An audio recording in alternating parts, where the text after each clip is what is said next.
Okay, so totalitarian regimes, right? We're talking societies completely dominated by a single, all-powerful leader. No individual freedom, total control, scary stuff. And it happened, like, not that long ago. Yeah, 20th century. Still casts a shadow, I think. Absolutely. Yeah. And we've got sources on three of the most infamous, Mussolini in Italy, Hitler's Nazi Germany, and Stalin's Soviet Union. It's pretty heavy material. Essential, though, right? I mean, understanding this. Yeah, those who can't remember the past. Condemned to repeat it, yeah. Exactly. So let's start with Italy. Post-World War I, the country was a mess. Utterly. Political instability, the economy tanking, people just disillusioned. Recipe for disaster, honestly. Ripe for someone to come in and promise the moon. Italians felt betrayed, by the way. They won the war, But no spoils of war. Yeah, promised the world, got nothing. So, resentment brews. And enter Benito Mussolini, right? Former socialist turns fascist. That's got to be some story. It is fascinating. Our sources describe fascism as this intense mix of nationalism, militarism, and the desire for a single-party state, total control. Everything in the state, nothing outside the state, nothing against the state. Mussolini's slogan, yep. The individual is nothing, the state is everything. Chilling stuff. But how does a guy like that actually get into power? It's not like everyone just said, hey, Benito, run the show. Well, he was a master manipulator, tapped into people's fears, their aspirations, speeches full of fiery rhetoric, promised to restore Italy to its former glory. Oh, and then there's the March on Rome, right? 1922, that must have been wild. Tens of thousands of his supporters, the Black Shirts, marching on the Capitol. A show of force. Straight out of a movie. King Victor Emmanuel III, he's facing potential civil war. So he basically caves. Invites Mussolini to form a government. Thinking he could control him. History shows us how that usually works out. Big miscalculation. Yeah, once Mussolini's in, that's it. He starts dismantling democratic institutions, outlaws any opposition, creates this whole cult of personality around himself. Savior of Italy, that was the image. Textbook power grab. So he modernizes the country, builds up infrastructure. Yeah, there were some economic improvements, but all at a price. Opposition brutally silenced. Minorities targeted, especially Jews. And ultimately aligning with Hitler. Militarization, gearing up for war. It's a scary pattern. And it's not just Italy, right? Germany's going through something similar. Oh, absolutely. Germany, reeling from World War I, hit hard by the Treaty of Versailles. Which was basically designed to punish them, right? You could see it that way. Reparations, territorial losses, national humiliation. And the Weimar Republic, their attempt at democracy, it just wasn't strong enough to handle it all. Fragile, struggling to cope, perfect breeding ground for extremists to step in. And that's where Hitler and the Nazi Party enter the picture. Yeah, his name, practically synonymous with evil now. So before we get into the horrors of the Nazi regime, can you give us some background on Hitler himself? How did he even get to lead the Nazi Party? Well, his early life's a story of failure and resentment.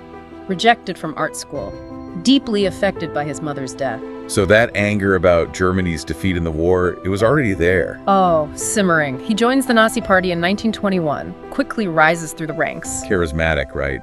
Oh. Our sources say he was a powerful speaker. He had that knack, knew how to tap into people's anger, fear, scapegoated Jews and communists for Germany's problems. And then there's Mein Kampf, his book. Written in prison after a failed coup attempt. Blueprint for his whole twisted vision. Chilling how he just lays it all out. Aryan supremacy, eliminating Jews and other races he considered inferior. And his plans for expansion, Lebensraum. Taking territory in Eastern Europe. It's all right there.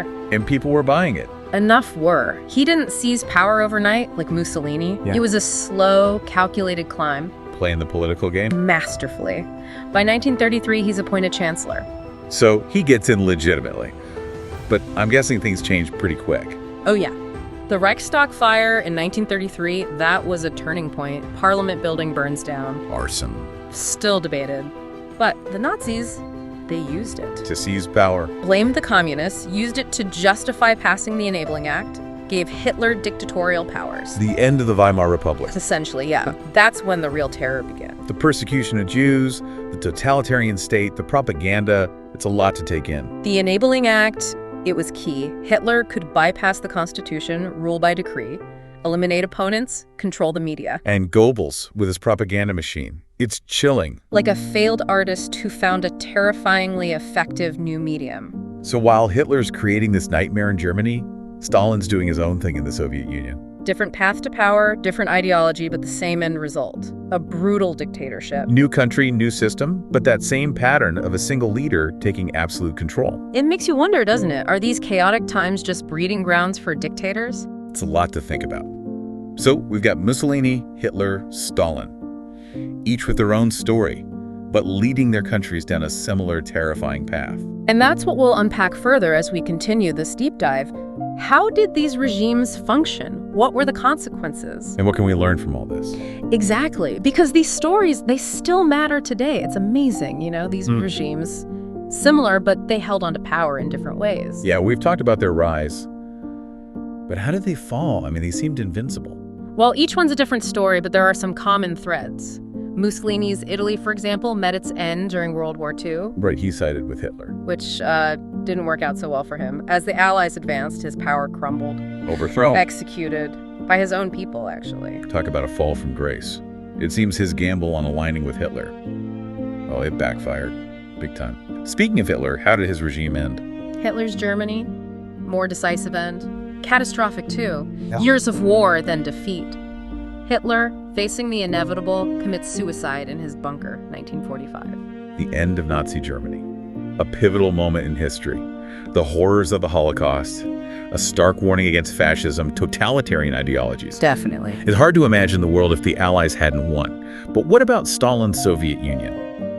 It outlasted both Mussolini and Hitler, right? It did. Yeah. Emerged from World War II as a global superpower, the Cold War with the U.S. decades.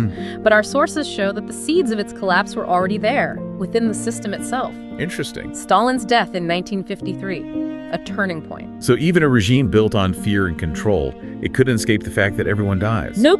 And after Stalin, his successors tried to reform the system. The Soviet economy, inefficient, corrupt, continued to stagnate. No sudden collapse, more like a slow decline. A long, drawn-out process. Yeah. By the 1980s, under Gorbachev, they start these reforms, perestroika and glasnost. Perestroika and glasnost. Oh. Those were pretty radical for a communist state. All right, yeah. Restructuring the economy, more political openness. It was a big deal. Meant to revitalize the Soviet system, but Backfired. unleashed forces they couldn't control. Nationalist sentiments, suppressed for so long, they resurfaced. Republics within the Soviet Union start demanding independence. Sensing weakness. Exactly.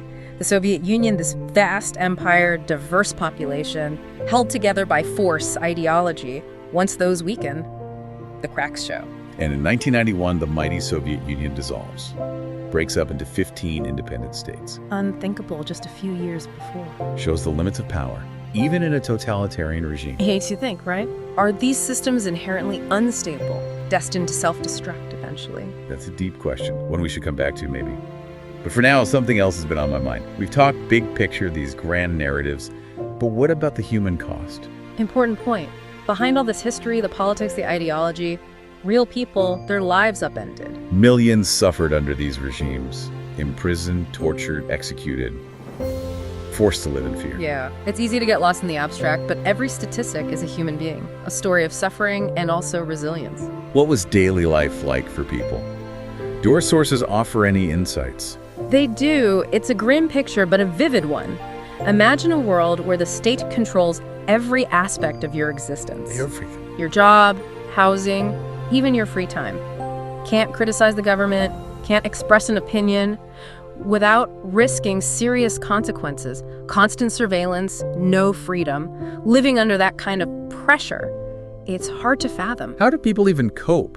Did they ever rebel? They did. There was resistance. Big and small acts, people distributing anti-regime literature, sabotaging the government. Sounds incredibly dangerous. It was. But some people, they just refused to conform, expressed their dissent through art, music, literature. Small acts of defiance, but powerful, right? Absolutely. They chipped away at the facade, showed that the human spirit couldn't be completely crushed. That's inspiring. Even in those dark times, people found ways to resist, to hold on to their humanity. And it's important to remember, those acts of resistance, they played a part in the downfall of these regimes. Even the most oppressive systems have weaknesses. It's a reminder to never underestimate the power of individual action, speaking truth to power, standing up for what's right. even when it's dangerous. You get it. Understanding these regimes isn't just about history. It's about recognizing individual courage, resilience, and the fight for human dignity. It makes it more real, more relatable. And it's a reminder that the fight for freedom is never truly over. One thing that keeps coming up for me is propaganda. All these regimes used it heavily. It was essential, the lifeblood of these totalitarian systems. Not just controlling information, but shaping how people think. Controlling minds. They did it by controlling all media, newspapers, radio, film, even art and literature. Glorifying their leaders, demonizing their enemies, creating these echo chambers where people heard the same message over and over. It's a bit like what we see today with social media, isn't it? Algorithms, echo chambers, misinformation. Chilling, right? Like those totalitarian tactics have been adapted for the digital age. Makes you wonder how vulnerable we are to manipulation, even in democracies. How do we protect ourselves? Tough question. Education's key, I think. Teaching people to think critically, question sources, recognize propaganda techniques. Becoming more media savvy. Exactly. We need to be skeptical, question everything, cross-reference information, look for different perspectives. Be active, not passive. Right. And let's not forget history. Studying these regimes.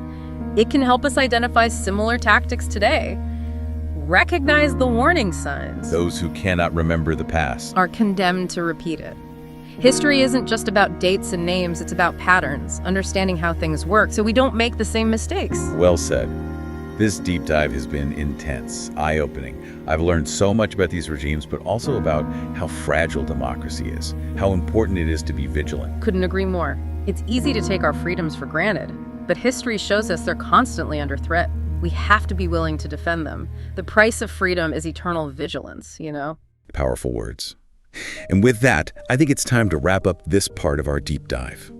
We'll be back soon to explore the enduring relevance of these regimes in the 21st century. What can we learn? What should we be watching out for? Stay tuned. We'll delve into those questions and more. It's been quite a journey, this deep dive into totalitarian regimes. And honestly, it's kind of unsettling how relevant these historical examples still feel today. Yeah, it is, isn't it? We tend to think of these regimes as things of the past, but as our sources point out, the conditions that allowed them to rise, they can happen anywhere, anytime. So let's talk warning signs. What should we be looking out for? What are the red flags that a society might be slipping towards totalitarianism? Well, the most obvious one is the erosion of democratic institutions, the things we take for granted, Free and fair elections, an independent judiciary. Exactly, a free press. Yeah. When those things start to weaken, it creates a vacuum, and someone's always ready to step in, promising easy solutions, scapegoating minorities, playing on people's fears. Power corrupts. Absolute power corrupts absolutely. Yeah. It's not just about one person seizing power. It's about the erosion of those checks and balances, the things that are supposed to prevent tyranny. Exactly. And another red flag is the suppression of dissent. When people are afraid to speak out against those in power. When criticism is stifled. That's a bad sign. A healthy democracy needs debate, a free exchange of ideas. If you're only hearing one side. Yeah. The only thing necessary for the triumph of evil is for good men to do nothing. Right. But it's not always easy to speak up, especially when you could face consequences. Absolutely. That's why it's crucial to protect those who do speak out. Support organizations that fight for freedom of expression. Create a culture where dissent isn't just tolerated, it's valued. We need to be wary of extremist ideologies too, right? Yeah. The ones that demonize entire groups of people, that promote hatred and violence. History's full of examples of where that can lead, and it's not like these ideologies disappeared. We need to be vigilant. And then there's the propaganda. In the age of social media, with misinformation and disinformation spreading so easily, it feels like a whole new level of manipulation. It is. The tools have changed, but the underlying principles of propaganda are the same. It's about manipulating emotions, exploiting biases, creating a distorted reality that serves those in power. So how do we protect ourselves? How do we become more aware of these tactics, more resilient to manipulation? It's about being critical consumers of information. Question what you see, what you hear. Don't just blindly trust sources that confirm your existing biases. Fact check. Look for evidence. Consider different viewpoints. Exactly. Be active, not passive. Engage in thoughtful dialogue. Be open to changing your mind when presented with new information. Okay, so big question. What can we as individuals actually do to prevent this from happening, to safeguard against totalitarianism? It feels like such a huge, complex issue. It is. But that doesn't mean we're powerless. Being informed and engaged citizens is the first step. Understand how your government works, how power is balanced. Hold your leaders accountable. Stay informed, vote, contact your representative. Exactly. Participate. Don't just be a spectator. What about supporting organizations that promote human rights, democracy, freedom of expression? Huge. Those groups are vital. They hold power to account, protect the vulnerable. They're often the first line of defense against tyranny. And sometimes it's about those smaller acts of courage. Standing up to bullies, speaking out against prejudice, showing compassion to those who are marginalized. Those things matter. It's about creating a culture of respect where those in power are held accountable. It's a moral fight as much as a political one. Absolutely. It's about defending human dignity, freedom, equality, recognizing the inherent worth of every person, no matter who they are, what they believe. Wow. This deep dive has been a lot to process, but it's been incredibly valuable.